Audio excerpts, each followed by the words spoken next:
Le silence.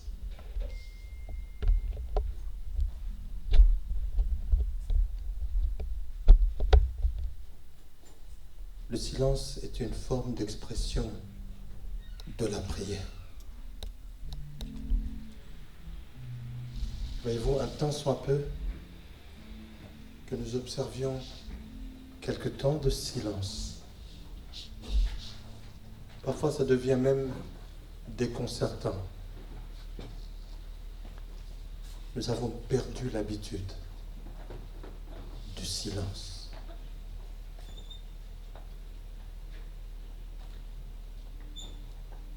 Au cours d'une réunion, dès que plus personne ne parle, certaines personnes deviennent mal à l'aise. Vite que quelqu'un dise quelque chose. On se précipite même vers le téléviseur. Nous mettons des chaînes juste pour entendre la voix d'un autre être humain, pour oublier notre solitude.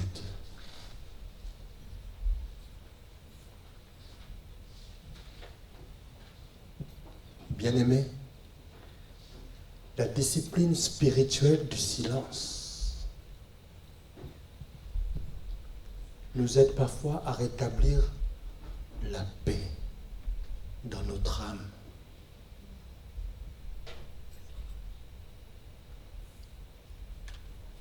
Le bruit nous fatigue. Le titre du message de cet après-midi, le silence qui fait trembler le ciel. Nous restons debout et nous allons lire deux passages bibliques. Le premier est dans Ésaïe chapitre 53, le verset 7.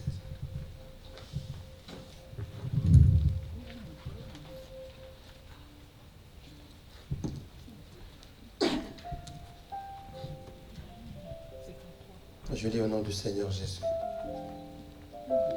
Il a été maltraité et opprimé.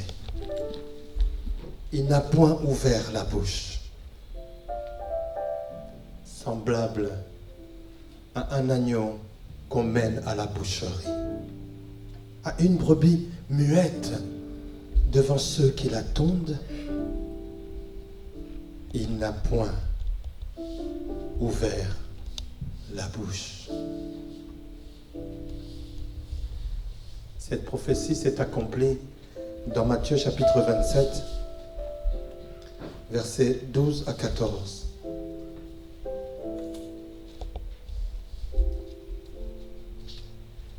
Mais il ne répondit rien aux accusations des principaux sacrificateurs et des anciens. Alors Pilate lui dit: n'entends-tu pas de combien de choses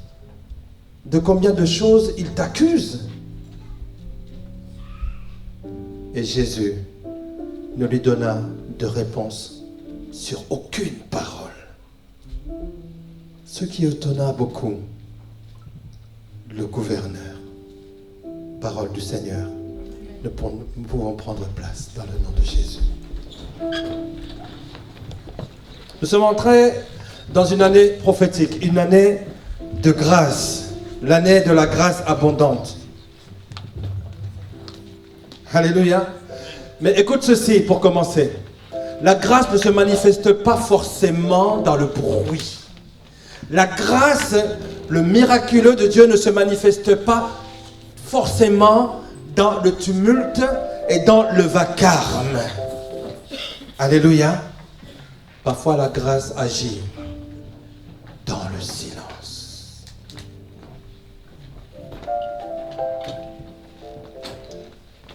Tout à l'heure, j'étais avec ma petite fille et j'étais en train de lui expliquer la Pâque. La Pâque, ce n'est pas un jour. La Pâque, c'est une période. Depuis je dirais même depuis que dans le jardin de Gethsémane, Jésus a fait le choix de boire cette coupe amère jusqu'à la résurrection. J'ai envie de dire ceci à quelqu'un ce matin. Oui, bien-aimé, ce n'est pas un conte de fées. J'affirme et je confirme.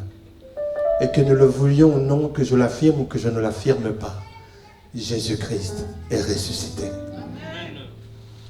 Jésus-Christ est ressuscité. Pendant que Jésus est accusé, insulté, humilié, il ne parle pas. Il ne se défend pas. Il ne cherche pas à se justifier. Et pourtant, le ciel était en train de bouger. Le ciel était en mouvement. Ce n'est pas parce que Dieu se tait qu'il n'est au courant de rien sur ta situation. Ce n'est pas parce que Dieu se tait qu'il est absent.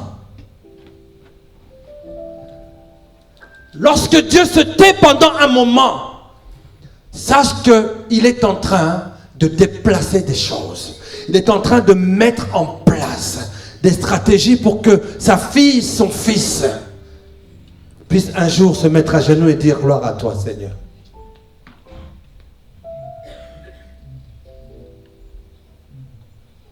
Est-ce que ça t'est déjà arrivé? Que tu pries, que tu pleures, que tu es à genoux. Pendant des mois, pendant même des années. Et tu as l'impression que Dieu n'écoute pas. Est-ce que ça t'est déjà arrivé? Lève ta main là où tu es. Oui, moi aussi ma main est levée. Et là on commence à se poser des questions. C'est là où l'intelligence commence à broyer, commence à faire des mélanges, des suppositions. Bien-aimé, bien-aimé. Il y a certaines situations qui peuvent arriver dans ta vie. Il y a de ces situations devant lesquelles il n'y a plus aucun mot à poser dessus. Où l'intelligible est devenu un ensemble vide.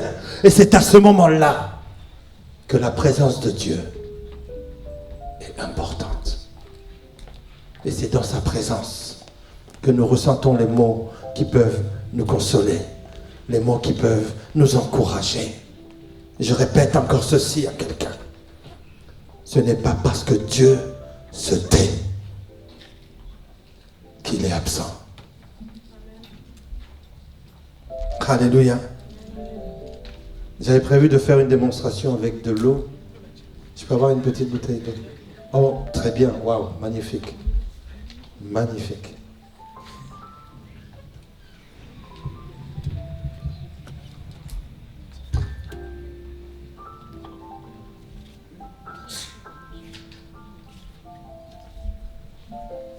Alléluia.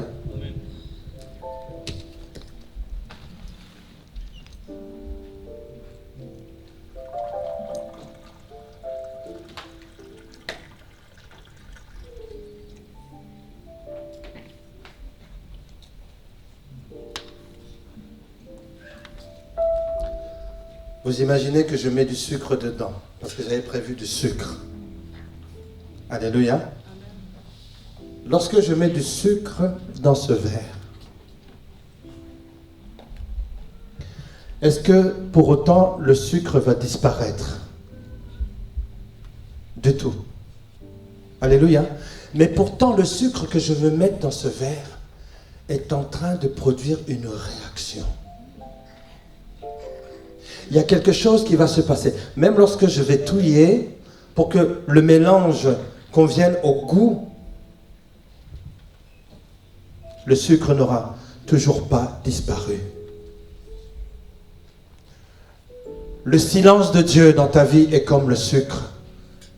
Il est invisible, mais il est présent. Et surtout, il transforme.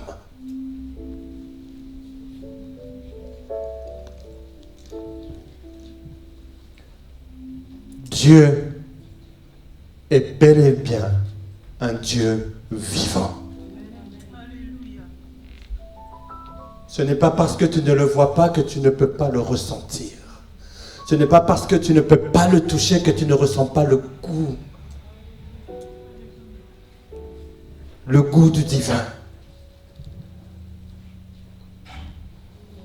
Amen. Alors, je vais appeler 2 enfants. Elia, j'appelle ma petite fille, viens avec quelqu'un. J'aime passer par la démonstration pour que nous puissions vraiment comprendre les choses.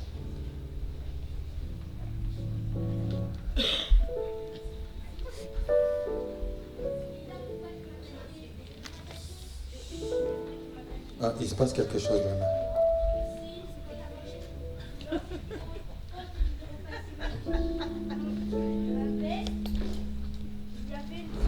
Il y avait un repasseur pas de sauce. Mais si, Non, arrête de mentir. mais c'est vrai. C'est faux. Tu m'as taché. Je ne t'ai pas taché. Tu m'as taché. C'est faux. Tu m'as taché.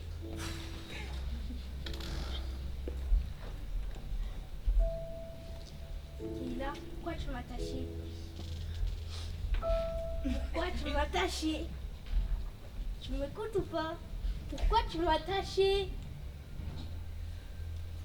Est-ce que tu m'entends? Tu m'as taché ou pas? Keila, Kiki, là, tu m'as taché ou pas?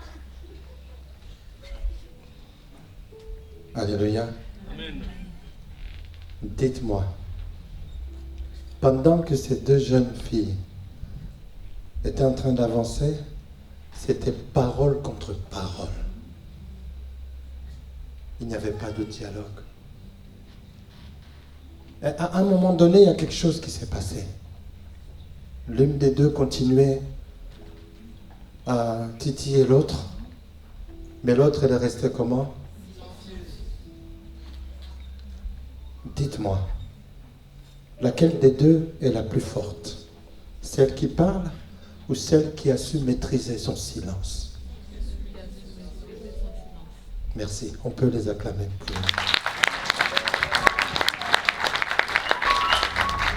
Bien-aimé, le silence a la capacité de pouvoir accomplir même des prophéties. Jésus ne parlait pas parce que il était en train d'accomplir quelque chose. Il y a des moments, bien-aimés, où parler, c'est sortir même du plan de Dieu. Ésaïe l'a dit. Il sera semblable à un agneau qu'on amène et qui n'ouvre pas la bouche, qui ne se défend pas. Et si Jésus s'était défendu au moment où on était en train de l'accuser, la prophétie n'allait pas s'accomplir. Je suis en train de dire ceci à quelqu'un. Parfois, tu n'es pas obligé de répondre. Parce qu'il y a une prophétie qui a déjà été prononcée sur ta vie.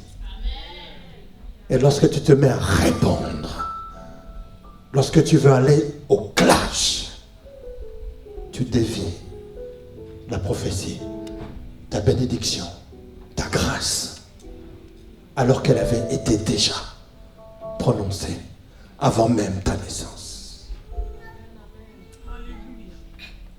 Quand Dieu a déjà parlé pour ta vie, tu n'as plus besoin de répondre aux hommes. Quand Dieu a déjà dit, plus personne ne peut ajouter, ne serait-ce qu'un iota, une once, même d'un soupir. Alléluia. Ta destinée n'a pas besoin de défense. Alléluia. Elle a besoin de ton alignement, de l'alignement de ton cœur avec la volonté de Dieu. Est-ce que quelqu'un peut dire amen à cela? Bien-aimé, le silence désarme l'ennemi. L'ennemi attend ta réaction. Je disais, Seigneur, qu'est-ce que je peux dire pour le dimanche de Pâques? Donne-moi quelque chose d'autre. Le tombeau, on a dit. La crucifixion, on a dit. Donne-moi quelque chose d'autre. Il m'a dit, silence. J'ai été silencieux devant ceux qui allaient me livrer. J'ai été silencieux devant ceux qui me torturaient. Oui, bien-aimé, l'ennemi provoque. L'ennemi torture. L'ennemi accuse. L'ennemi va te pousser à répondre. L'ennemi va te pousser à la faute. Mais Jésus se tait. Le silence, bien-aimé, brise certaines stratégies démoniaques. Je répète encore une fois. Le silence brise certaines malédictions et même certaines stratégies démoniaques. Alléluia. Certaines batailles ne se gagnent pas avec la bouche, mais avec la maîtrise. Est-ce que je parle à quelqu'un? Tu dois gagner ta bataille. Le Seigneur veut t'appeler celle qui a su avoir de la tempérance. Le Seigneur veut t'appeler celui qui a su se maîtriser. Le Seigneur veut t'appeler, oui, mon fils, ma fille, qui a su garder la tête froide.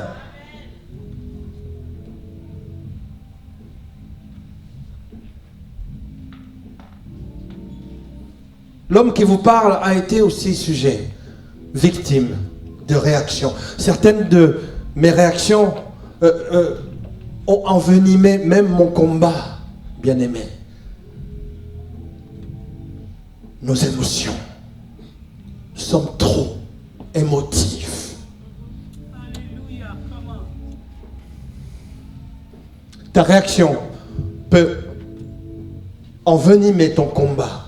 Mais ton silence peut étouffer ce combat. Alléluia. Amen. Je vais te parler du silence qui active la grâce abondante. Alléluia. 1. La grâce n'agit pas dans l'agitation. Je ne sais pas pourquoi le Seigneur et pour qui le Seigneur m'a donné ce message. La grâce ne fonctionnera jamais avec de l'agitation. Alléluia. Le silence est une preuve de confiance. Faites le test. Lorsque vous allez aller au travail ou vous retrouvez quelque part, faites le test du silence. Parfois, nous oublions d'observer. Juste observer et garder le silence. La grâce a toujours agi beaucoup plus vite que la justification. On veut toujours se justifier. Alléluia. Parler trop tôt est un grand danger. Il y en a même qui disent que trop parler peut tuer. Amen. Jésus aurait pu parler. Il aurait pu se défendre. Il aurait pu faire descendre les anges, ils les auraient tous terrassés. Il aurait pu même éviter la croix, mais, il aurait annulé la rédemption. Il aurait annulé la rédemption. Parler hors de ta saison, parler vaille que vaille, peut annuler ta destinée. Peut détruire ta destinée.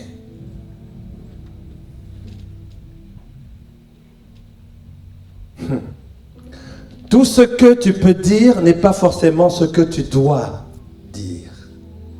Et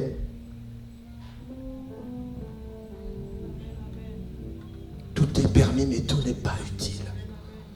Tout ce que tu peux dire. Tu vois, à un moment donné, ça monte. T'as envie de carrément cracher un venin sur la personne qui est en train de te titiller. Bien-aimé, tout ce que tu peux dire n'est pas forcément ce que tu dois tout le temps dire. Une parole prématurée peut tuer une promesse prophétique. Et l'implication dans ta vie, c'est que destruction en fait. Et le pire, c'est que lorsque tu sais que tu es dans une situation où tu n'as rien fait à personne, tu es attaqué gratuitement, mais quelque part, tes pensées et ton intelligence te font dire que j'ai raison. J'ai raison. Non, bien-aimé, rappelle-toi de ces deux petites filles. À un moment donné, une s'est arrêtée de parler. Au moment où tu t'arrêtes de parler, mon père me disait, mon fils, si tu te justifies, tu ne laisses pas la place à Dieu de te justifier. Si tu parles, Dieu est très correct. Nous avons un Dieu courtois. Il va te laisser parler, mais c'est lui qui va se taire.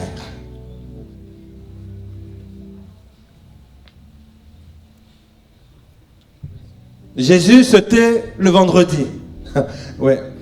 J'ai écrit ceci, le silence que tu vas avoir va toujours préparer ta victoire visible.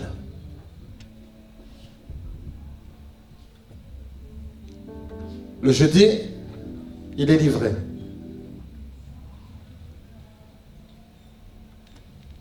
Le vendredi, on l'amène devant Pilate. Il se tait. Il se tait. Mais le dimanche, le tombeau a tremblé.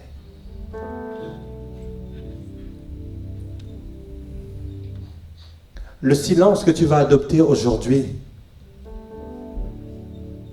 va te permettre de pouvoir voir ce que Dieu prépare pour toi devant.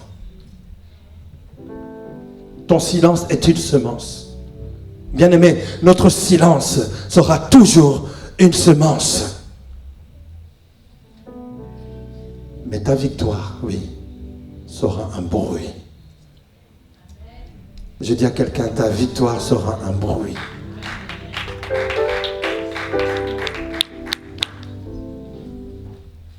Dieu ne te répond pas toujours, mais il te prépare à une réponse vivante. J'aimerais lire pour la discipline. Ecclésiaste chapitre 3, versets 1 à 8. Il y a un temps pour tout.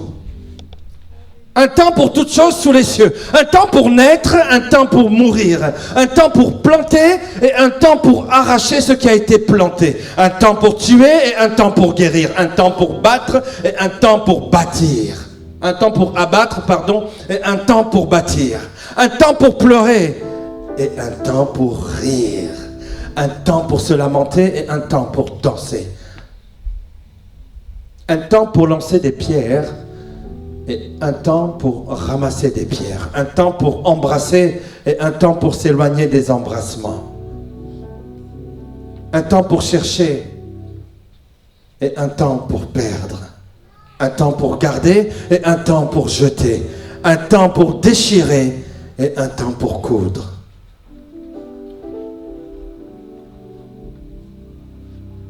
Un temps pour se taire et un temps pour parler.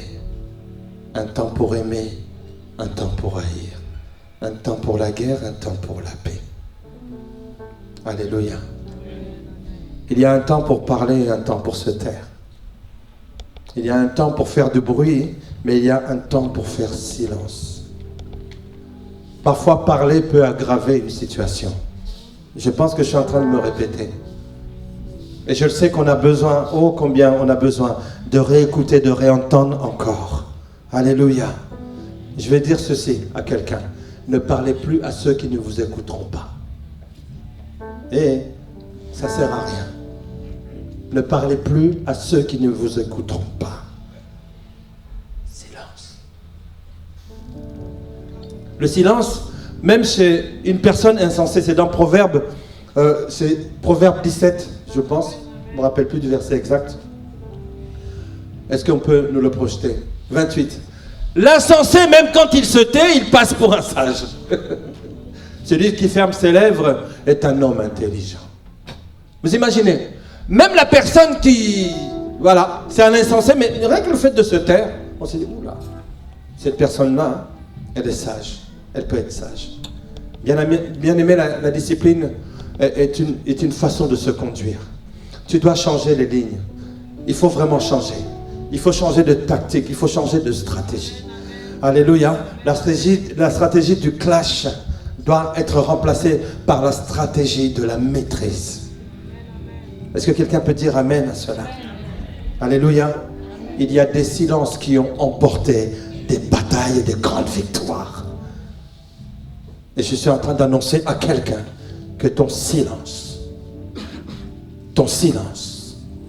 va libérer ta victoire dans le nom de Jésus.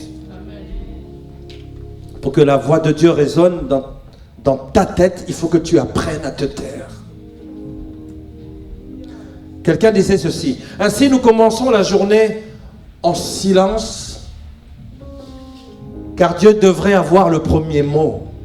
Ainsi nous devons terminer la journée en silence, car Dieu devrait avoir le dernier mot. Je le répète encore. Ainsi nous commençons la journée en silence, car Dieu devrait avoir le premier mot. Ainsi, nous terminons notre journée en silence, car Dieu devrait avoir le premier mot. Je ne sais pas si vous êtes comme moi, parfois j'ai besoin d'avoir le bruit de la pluie pour dormir.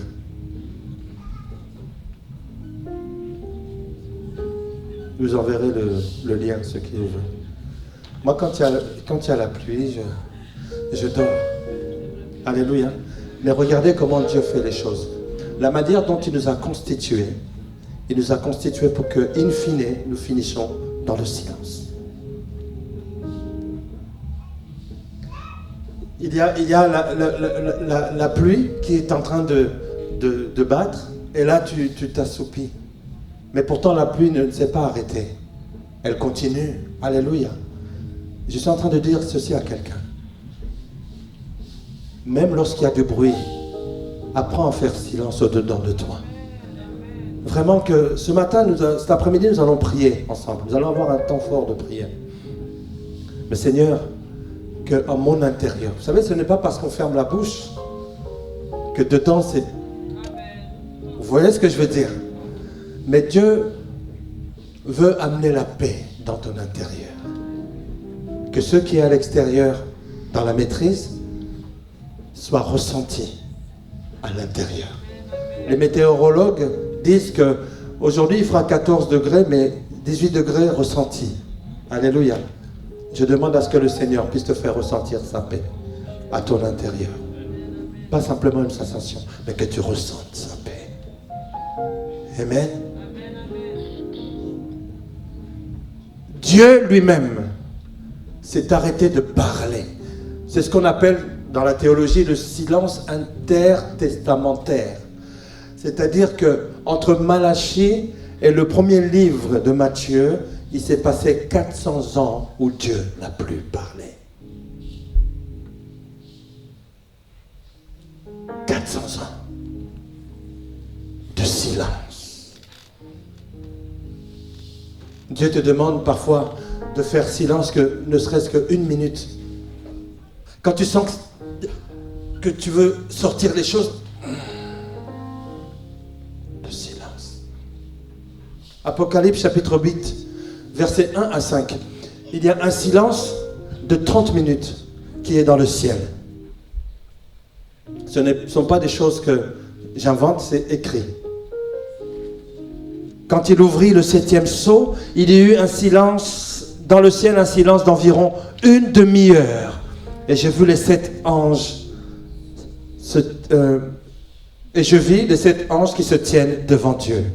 Et 7 trompettes leur furent données. Et un autre ange vint, et il se tint sur l'autel, ayant un ascensoir d'or, et lui donna beaucoup de parfums, afin qu'il les offrit avec les prières de tous les saints, sur l'autel d'or qui est devant le trône.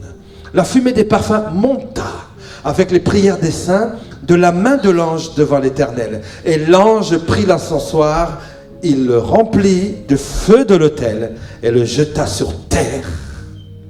Et il y eut des voix, des tonnerres, des éclairs et un tremblement de terre.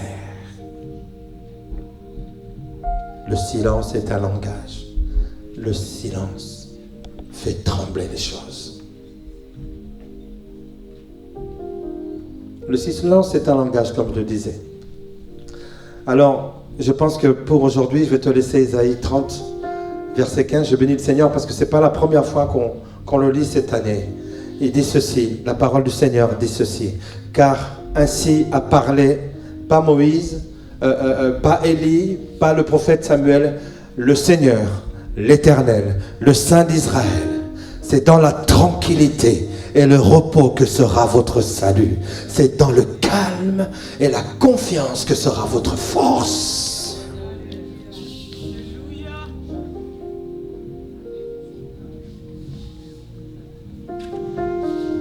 J'écrivais dans mes notes que la tranquillité et le calme, c'est ça qu'on appelle le silence. Le repos et la confiance amènent la dimension de la foi. Oui, bien-aimés, nous avons besoin d'avoir une foi silencieuse. Ils ne vont plus comprendre. Est-ce que tu peux dire à ton voisin, ils vont plus rien capter, ils vont rien comprendre. Non, dis-lui, ils vont rien comprendre. Ils vont rien comprendre de ce que je vais faire. Ils ne comprendront pas ton silence. Ils ne comprendront pas pourquoi tu ne parles plus. Ils ne comprendront pas pourquoi tu ne murmures plus. Ils ne comprendront pas pourquoi tu ne t'agites plus comme avant. Ils ne comprendront pas pourquoi tu n'es plus parole contre parole, œil contre œil ou dent pour dent. Ils ne comprendront plus pourquoi tu n'es plus dans les paroles, les insultes contre insultes, les accusations contre accusations. Alléluia.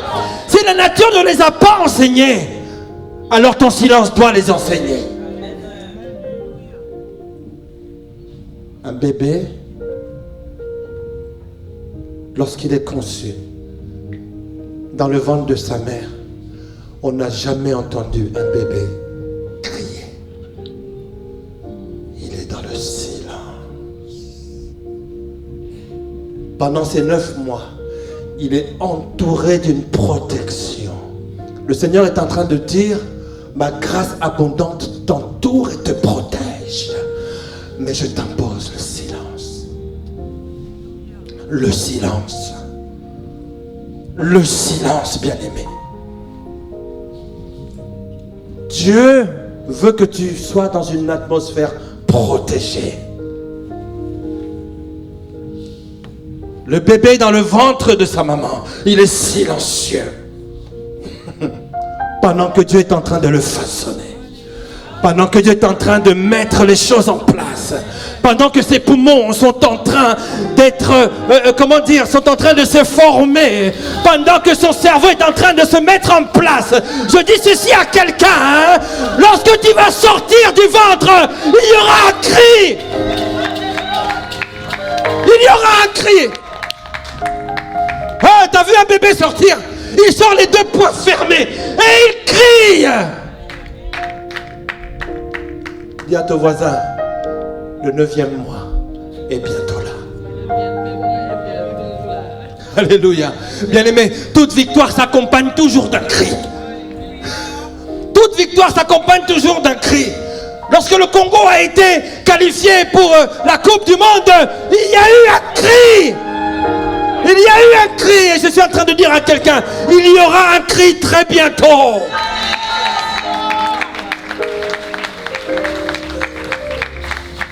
Le cri suit toujours ce qui vient d'être fait en silence.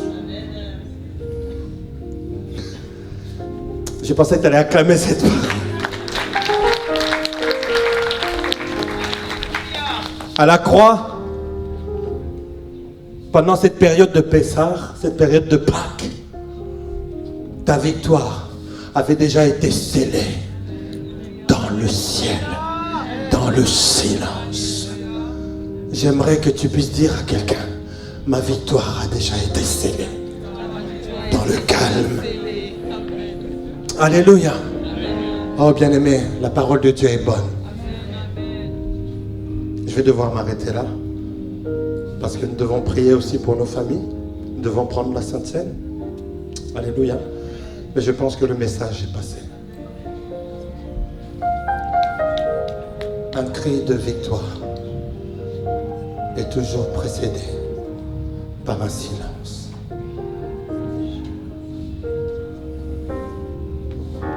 Alors je vais t'appeler parce que ce matin j'ai prévu de prier avec toi et pour toi. Alléluia. Si tu as été comme moi à un moment donné, tu as sorti des paroles par l'émotion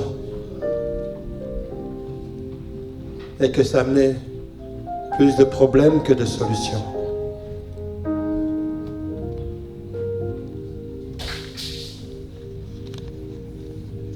Si à un moment donné tu as agi sous la pression,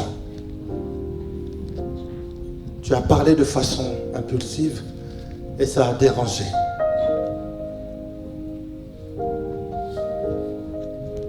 Beaucoup de personnes, moi y compris, nous avons perdu nos bénédictions parce que nous avons parlé trop vite.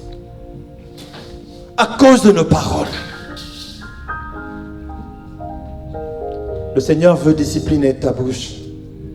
Le Seigneur veut préserver ta destinée.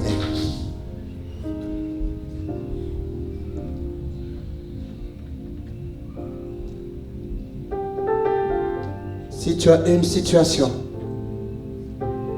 qui a été bouleversée ou renversée parce que tu as été impulsive, ou parce que tout simplement tu avais trop de pression et tu as réagi d'une manière, alors bien-aimé, avance et je vais prier pour toi. Ça peut être un moment où tu as été tout simplement accusé injustement, ou on t'a traité de façon injuste et tu as réagi parce qu'il fallait que tu puisses réagir et ça a amené un problème. Tu peux t'avancer. L'appel est clair, bien-aimé.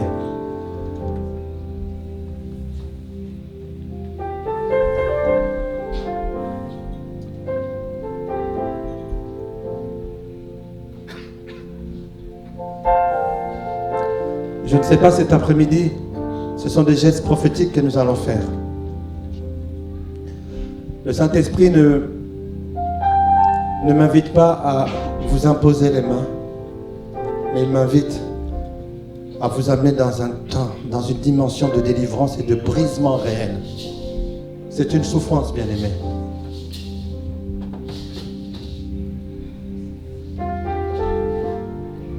Vous vous êtes avancé à l'autel où la transformation se fait.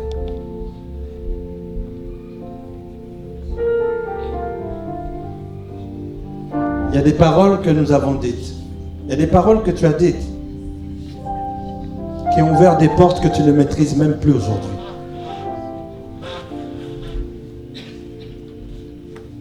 Il y a même des réactions qui ne venaient pas forcément de toi, mais qui sont des blessures aujourd'hui, qui ont emmené des combats dans ta vie, qui ont amené de l'oppression dans ta vie. J'aimerais que tu lèves juste tes mains et que tu dises après moi: aujourd'hui, ces cycles s'arrêtent.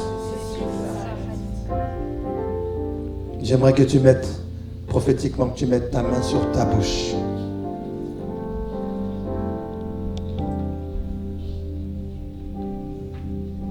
Et tu déclares maintenant que toutes les paroles négatives que j'ai libérées, je les annule au nom de Jésus.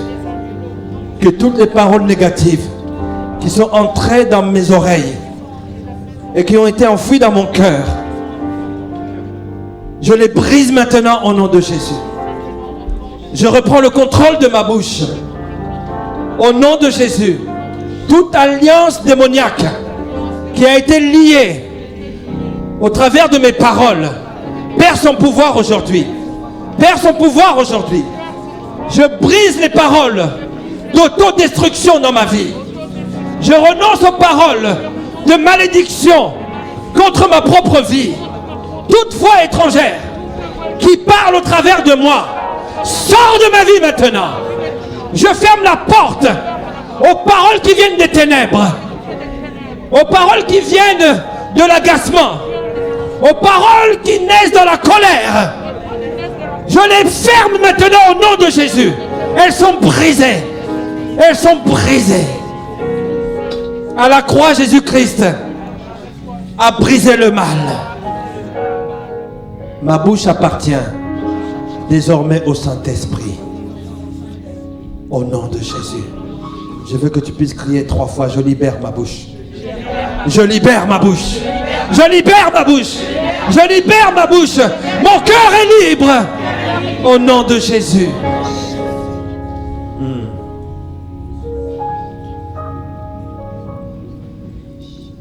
Est-ce que tu peux dire mon cœur est guéri? Mon cœur est libéré. Alors est-ce que tu peux poser ta main sur le cœur? Parce que là tu vas ressentir une guérison et une délivrance intérieure. C'est Dieu qui fait, bien-aimé. Ce que tu n'as pas pu guérir, les oppressions, l'amertume, a continué à parler dans ta vie, bien-aimé. Mais aujourd'hui, Dieu va toucher la racine.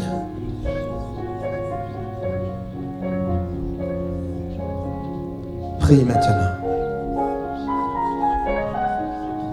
Toute blessure cachée, je l'expose à la lumière du Seigneur. Toute racine de colère, toute racine d'amertume, vous me lâchez maintenant. Mon cœur appartient au Seigneur. En ce jour de Pâques, je brise les cycles de réactions incontrôlées. Toute mémoire douloureuse qui contrôle mes réactions soit effacée. Je refuse d'être esclave de mes émotions. Esprit de colère, esprit de frustration, je te chasse de ma vie. Je reçois la paix surnaturelle de Dieu. Mon corps est restauré maintenant.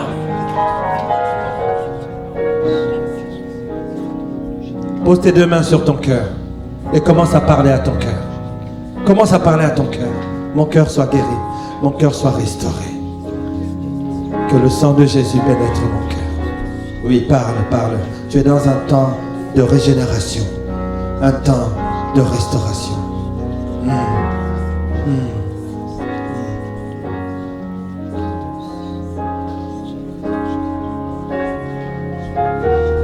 Maintenant, j'aimerais juste que tu lèves tes 2 mains vers le ciel et que tu dises, Seigneur, prends le contrôle de ma vie. Je te remets tous mes combats. Je refuse de me défendre moi-même. Je te laisse la place. Que ta voix parle à ma place. C'est toi qui combats pour moi. Désormais, je garde le silence. Que toute accusation contre moi soit réduite au silence. Que la grâce abondante parle pour moi. Seigneur, c'est toi qui combats mes combats. Pendant que je me tais, je déclare que ma victoire est assurée. Au nom de Jésus. Au nom de Jésus. Je veux que tu cries maintenant. Tu dis, Seigneur, parle pour moi. Non, dis-le encore, Seigneur, parle pour moi. Seigneur, parle pour moi. Seigneur, combat pour moi. Seigneur, combat pour moi. Je crois en ma victoire. Au nom de... Acclame pour le Seigneur. Alléluia. Père éternel, que ton peuple soit régénéré et restauré par ta parole. Oui, Seigneur, c'est dans le calme et le repos que le silence, maintenant, active le ciel. Au nom de Jésus. Amen. Nous pouvons prendre place.